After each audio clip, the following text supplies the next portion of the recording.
Hey everyone and welcome back. So, well-being at work, right? It's a hot topic, but are those programs actually making a difference? I know we've got tons of research on this, so let's jump in and try to figure out what's really going on. Yeah. I was going through this Harvard Business Review article, and one thing really stood out. Oh, yeah. Yeah, it said spending on well-being programs globally is going to hit like $100 billion, but mental health issues are actually rising.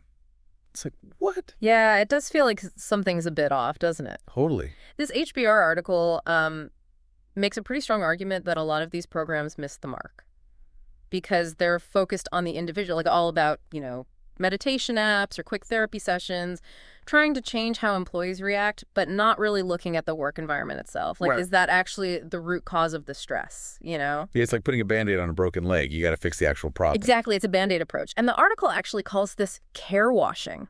And they say it can actually do more harm than good. Carewashing.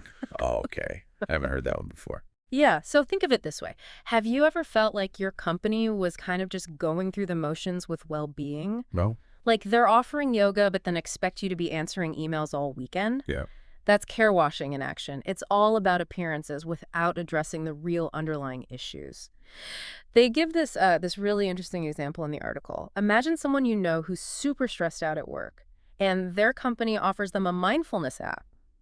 But they're still drowning in deadlines. They try the app, maybe even talk to a therapist, but nothing really changes Right. because the root cause, that crazy workload, is still there. Yeah, they'll probably just end up feeling more frustrated, right? That the company doesn't actually care. Exactly. Yeah. It's like they're being told to just deal with it on their own. It makes sense why people are so disillusioned with these programs. Huh. But the good thing is the HBR article doesn't just point fingers. It also digs into why this individual-focused approach is failing. Yeah. And the first reason kind of goes back to what we've been saying. It just doesn't address those deeper systemic issues that are often at the heart of employee burnout. Yeah, and the second reason is it can just feel really hypocritical to employees. Yeah. They're being told to prioritize self-care, but they're also dealing with unrealistic demands and maybe even a toxic work culture. So it's no wonder they feel resentful and disengaged. Right. It's like one of those things where it's like, do as I say, not as I do. Yeah. There's actually a study mentioned in the article about doctoral students who were given advice to prioritize self-care, Oh, wow. even though they have these insanely demanding workloads, and they didn't buy it at all. They found the advice hypocritical. Wow, yeah. It shows a real disconnect between what companies say they care about and what they actually do. Huge disconnect. And that leads us to the third reason these programs often fail. Abysmal engagement rates. Remember that statistic about employee assistance programs? Mm-hmm. EAPs. Yeah. Well, the article says they've only seen about 5 to 10% engagement since the 1980s. Wow. So not much has changed. Not much has changed. It's a sign that something's not working. And it's not just about access to resources. The article makes a really good point. Even when employees do try those individual solutions, there's very limited evidence that they're actually effective. Right. And there's this Oxford study mentioned that looked at workers who did interventions like resilience training, mindfulness, Okay. those popular well-being apps. Yeah. And guess what? The study found no significant improvement in well-being. Oh, wow. So for anyone who thought those apps were a cure-all, Yeah, right. it really challenges that idea It does. that we can just fix employees without addressing the environment they're in. Exactly. And that takes us to the fifth point that the article makes. It's the lack of genuine buy-in from employers. It's not enough to just offer these programs, right? Right. Leaders need to actually promote them, track their impact.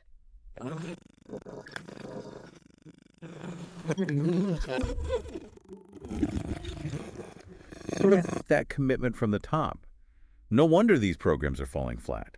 It's like trying to solve a puzzle with only half the pieces. You need the full picture, the systemic approach, to create real and lasting change. Totally.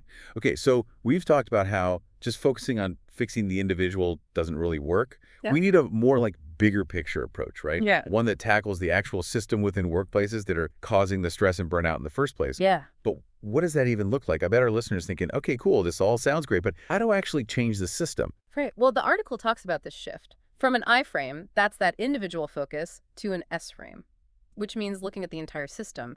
So instead of asking, what's wrong with you, It's what's wrong with this environment. Right. And you've probably experienced this yourself. Like when the company focuses on giving you a meditation app, Yeah. instead of addressing those insane deadlines, Oh, yeah. it's like they're missing the point. That's the S frame. They need to fix the system, not just expect you to adapt. Right. That makes total sense. And this whole idea of an S-frame isn't just some new trendy concept. The article points out that it aligns with recommendations from big organizations like the World Health Organization and the ISO 4503, which is the global standard for psychological health and safety at work. Yeah. So it seems like there's a real shift happening here in how we think about well-being in the workplace. Yeah, absolutely. And the cool thing is the research is catching up with this new way of thinking. The article highlights some really great examples of companies that are taking a more systemic approach. And they're seeing some awesome results. One that I thought was super interesting was the 4-day work week. Oh, yeah. I was just going to mention that Microsoft Japan study where productivity shot up by 40%. Yeah, We don't want that. exactly. And it's not even just about productivity. The World Economic Forum has been keeping track of these 4-day workweek trials, and they're seeing positive results for both organizations and employees. It seems like giving employees that extra day back can seriously reduce stress and improve their overall well-being, leading to happier and more engaged employees. Yeah, it makes sense. When you have more time to recharge and take care of things outside of work, you come back feeling way more focused and energized. Win-win for everyone. Totally. And the article also highlights other examples of structural changes that can make a big difference, like Best Buy's results-only work environment, or ROW, as they call it. Basically, they give employees way more control over when, where, and how they work, as long as they get their stuff done. That's amazing. Yeah. It's all about trusting employees to manage their time and get the work done.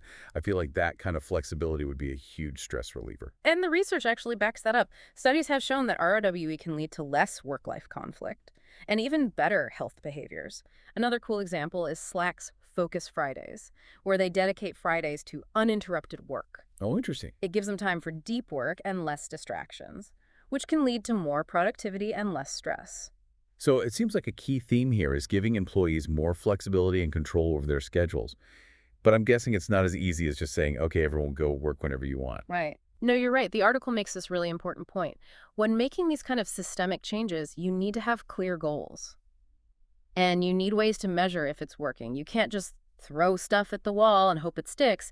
You need a way to track the impact of these changes and show their value. Right. It's about being strategic and intentional. You need a plan and a way to see if you're making progress. Exactly. And that's where a lot of companies struggle. The article points out that less than 40% of organizations actually quantify the financial impact of poor well-being. So it's hard to make the case to invest in these changes if you can't show how much it matters. That's a great point. We need to be able to prove that investing in employee well-being isn't just the right thing to do, but it's good for business. Exactly. Data is super important here. Having those numbers allows you to track your progress, show the value to the people in charge, and make sure the resources are being used effectively. It sounds like this is where things can get a little tricky, though. How do you actually measure something like well-being? Yeah. It's not like counting widgets on a factory line. It is definitely complex. There are a lot of different ways to do it. From surveys and assessments to tracking things like absenteeism and turnover. But the key is to choose metrics that actually matter for your organization and fit with your specific goals. Right. So you have to figure out what success looks like for your company, and then choose the ways to measure that will show you if you're getting there. Exactly. And the article really emphasizes that this is a continuous thing.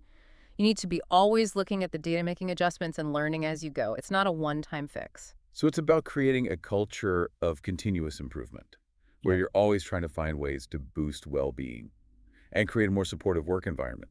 Exactly. And we can't forget about the huge role managers play. They're the ones interacting with employees every single day and have a big impact on their experience. That's so true. The article highlights just how crucial managers are to employee well-being.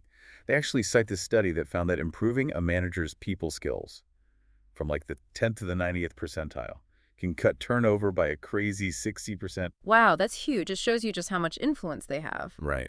But the article also acknowledges the challenges managers are facing. They often don't have enough training in mental health. They're scared of saying the wrong thing. And they might even feel like these conversations don't fit with the company culture. Yeah, it's tough. We need to make sure managers have the tools and support they need Yeah. to deal with these issues. Otherwise, we're setting them up for failure. Absolutely. The article gives an example of Entain, which is a global entertainment company. They decided to put mental health training right into their management curriculum, and they saw really high engagement. And a good chunk of managers actually took positive actions to support their employees after the training. That's great. So it shows that investing in training for managers can make a difference. It's encouraging. It seems like companies are realizing that supporting managers is key to making a better work environment. But it's not just about individual companies, right? There's a bigger picture here, too. You're absolutely right. The article talks about how important global standards are becoming, and things like ESG frameworks, which is environmental, social, and governance. Basically, employee well-being is now seen as a major part of managing risk, and companies are being held accountable for addressing it. It's like we're finally starting to see the shift from well-being being a nice-to-have to a core part of doing business. Exactly. And this shift is happening because of a bunch of things, like new laws, investor pressure, and a growing awareness of the link between well-being and how well a business does. Right. The article mentions the Workforce Investment Disclosure Act of 2021 in the U.S. It requires public companies to show their human capital metrics. It's a pretty big deal because it means they can't just ignore these issues anymore. Right. And that's just one example of how regulations are catching up. Investors are paying attention too. They're seeing that companies that focus on well-being tend to do better financially. So it's not just the right thing to do. It's smart business. Exactly. And that's a powerful message. It's not a question of if companies should prioritize well-being anymore. It's how. So it's great to see these big changes happening, but our listener might be wondering, like, what can they do in their own workplace? Especially if they can't, make those company-wide changes. Yeah, sure. Where do they even start? Well, I think it's important to remember change can start anywhere. You don't have to be the CEO to make a difference. So what can our listener do? Like, what are some actual steps they can take? Well, they can start by talking to people, have those conversations with colleagues, bring it up with their manager, advocate for a more, holistic approach. I like that. It's like planting seeds, right? Raising awareness. Yeah. Shifting the conversation from what's wrong with me to what's wrong with the system. Exactly. Even small changes can have a ripple effect. If you're a manager, you can focus on creating a more supportive environment for your team. Advocate for flexible work, set realistic goals and expectations, provide opportunities for growth. And if you're not a manager, you can still be an advocate for change. You could speak up when you see things that aren't working. Support colleagues who are struggling. And push for policies that promote well-being. The article even mentions creating well-being champion networks, which are groups of employees who are like advocates for mental health and offer peer support. Oh, that's a cool idea. It's like a grassroots well-being movement. It shows you don't need a fancy title to make a difference. Exactly. It's about creating that culture where people feel safe talking about these issues, supporting each other and working together to make a better work environment. So to wrap up this whole deep dive, what's Yeah. the big takeaway for our listener? I think the biggest thing is well-being isn't just about fixing people, it's about making a healthier system. It's moving from that I frame to the S frame and tackling the root causes in the work environment itself. And that takes a change in mindset, right? It's about ditching those quick fixes and Band-Aid solutions and focusing on building a work environment where people can really thrive. Absolutely. It's investing in those systemic changes that support well-being and recognizing that a healthy and engaged workforce is good for everyone, the employees, the managers, the business, the whole shebang. So if you're feeling overwhelmed or just not happy with how well-being is handled at work, you're not alone. There's a movement happening and you can be part of it. This deep dive hopefully gave you some ideas and tools to start making things better, both for yourself and the people around you.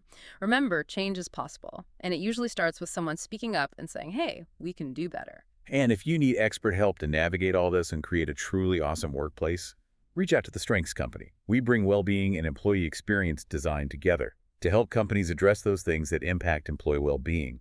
We focus on structure, people, processes, everything employees deal with, so we can build workplaces where people actually thrive. Yeah, it's about creating an environment that supports people, not one that burns them out. So as you head back to work, we'll leave you with this question. What's one change, no matter how small, that you would make in your workplace to improve well-being?